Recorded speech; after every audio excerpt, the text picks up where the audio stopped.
Bismillahirrahmanirrahim. Rindu surga.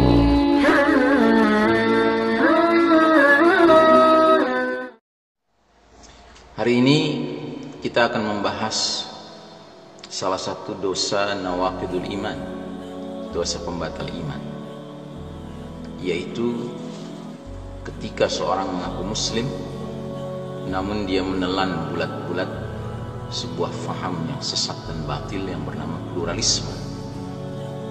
Sebab faham ini bila mana diterima oleh seseorang, cepat atau lambat dia akan sampai kepada kesimpulan semua agama sama, semua agama baik, semua agama benar. Nah, statement seperti ini, pernyataan seperti ini adalah statement potensial mengantarkan, menjermuskan seseorang ke dalam dosa nawaqidul iman, pembatal keimanan. Mengapa demikian?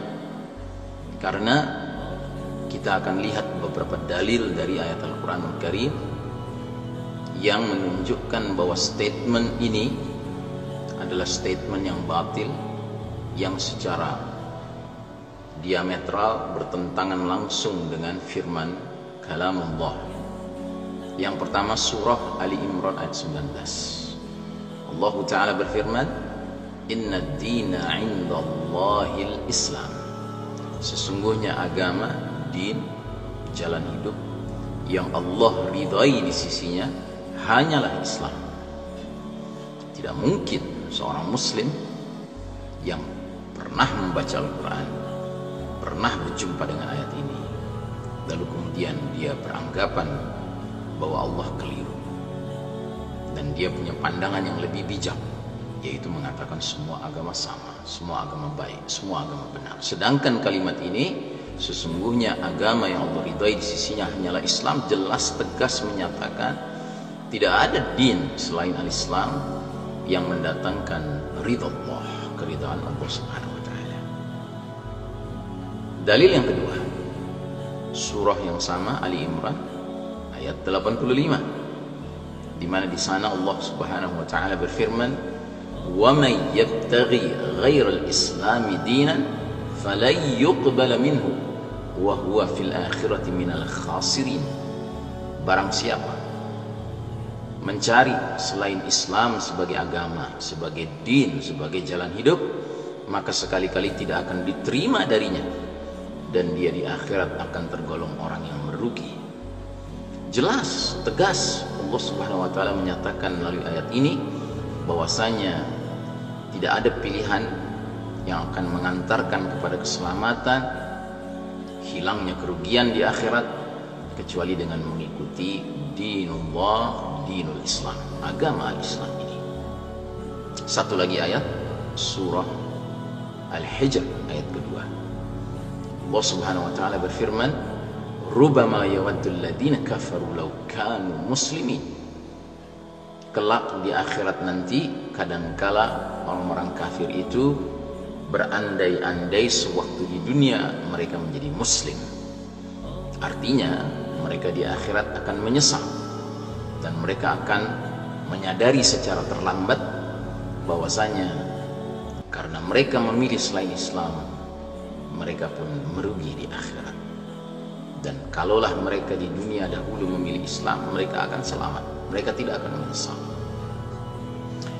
Nah, karenanya saudaraku rahimakumullah, ayat-ayat ini, dalil-dalil ini menegaskan kepada kita batilnya, sesatnya pernyataan semua agama sama, semua agama baik, semua agama benar. Nauzubillahi min dzalik.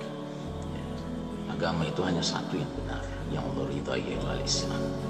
Karenanya kita juga tidak jumpai di dalam kitabullah, di dalam kalamullah, di dalam firman-firman Allah pernyataan yang mengatakan bahwasanya Islam adalah agama paling benar. Tidak ada.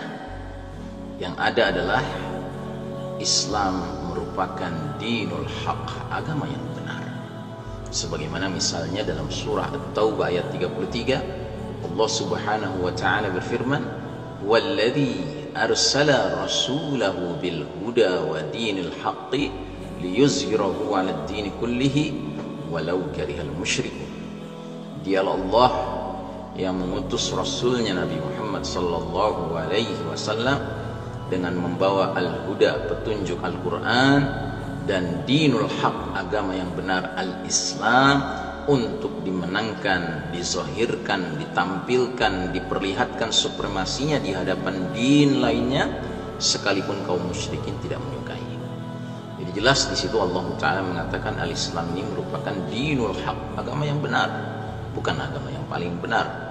Kalau Islam dikatakan merupakan agama paling benar, bermakna agama lain juga benar namun kurang benar.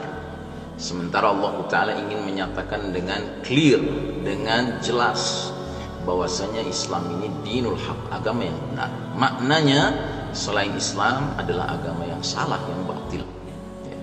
Ini harus duduk dalam keyakinan, dalam keimanan, dalam akidah seorang muslim mukmin. Tidak dibenarkan seorang muslim mukmin masih punya keraguan, masih punya kerancuan, masih memiliki ketidakjelasan dalam perkara ini.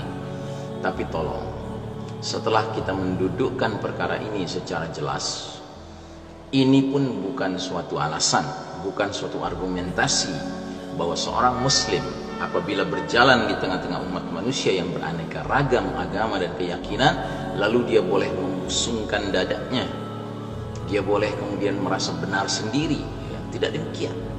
Kenapa? Karena yang Allah jamin sebagai al-haq, kebenaran yang tidak ada celahnya, tidak ada loopholesnya, tidak ada kekurangannya, ketidaksempurnaannya adalah dinul Islam, yang merupakan dinullah, agama Islam yang merupakan dinullah. Sedangkan kita ini manusia penganut Islam, kita ini muslim. Yang namanya muslim kadang bisa benar, kadang bisa salah. Kita ini manusia. Manusia tidak bebas dari khilaf dan lupa dan salah. Karenanya saudaraku rahimahullah, dudukkanlah permasalahan ini secara benar, secara jelas, secara kokoh di dalam hati kita, dalam keyakinan, keimanan kita. Namun dalam penampilan, ya, di dalam interaksi kita antar manusia, jadilah seorang muslim mukmin yang tawadhu, yang rendah hati, yang tetap memandang bahwa dirinya kadangkala boleh jadi keliru. Ya. Oleh karenanya, mari kita jaga perpaduan antara akidah salimah, akidah yang benar ini, dengan akhlakul karimah, dengan akhlak yang mulia. Sebab itulah yang juga ditampilkan oleh teladan kita Nabi Muhammad sallallahu alaihi wasallam, sehingga beliau sebagai seorang yang berakhlak mulia tidak pernah bisa dimusuhi oleh siapapun. Akhlak beliau adalah akhlak yang mulia, yang sempurna, bahkan yang dikatakan dalam surat An-Najm, wa innaka la'ala khuluqin azim, sesungguhnya engkau Muhammad berada di atas budi pekerti yang mulia. Ya, Nabi Muhammad tidak pernah bisa dimusuhi karena akhlaknya, tapi dia tetap punya musuh karena musuhnya adalah mereka yang tidak sejalan, tidak sependapat dengan akidahnya. Karenanya saudaraku rahimahullah, sebagai pengikut Nabi Muhammad SAW, pastikan diri kita jangan sampai dibenci oleh siapapun karena akhlak kita, karena perilaku kita. Tapi kalau sampai ada orang yang membenci kita karena akidah, ya memang Nabi juga dahulu dibenci karena akidahnya. Mudah-mudahan Allah Ta'ala menjadikan kita umat Muhammad SAW yang benar-benar mendapat hidayah dari Allah Ta'ala, sehingga kita mampu di satu sisi mengokohkan akidah salimah dalam hati dan pikiran kita, namun di lain sisi kita juga bisa menampilkan akhlakul karimah dalam keseharian interaksi kita antar manusia dengan manusia manapun, baik saudara muslim kita maupun bukan muslim. Sallallahu alaihi Muhammadin wa ala alihi wa ashabihi ajma'in. Assalamualaikum warahmatullahi wabarakatuh.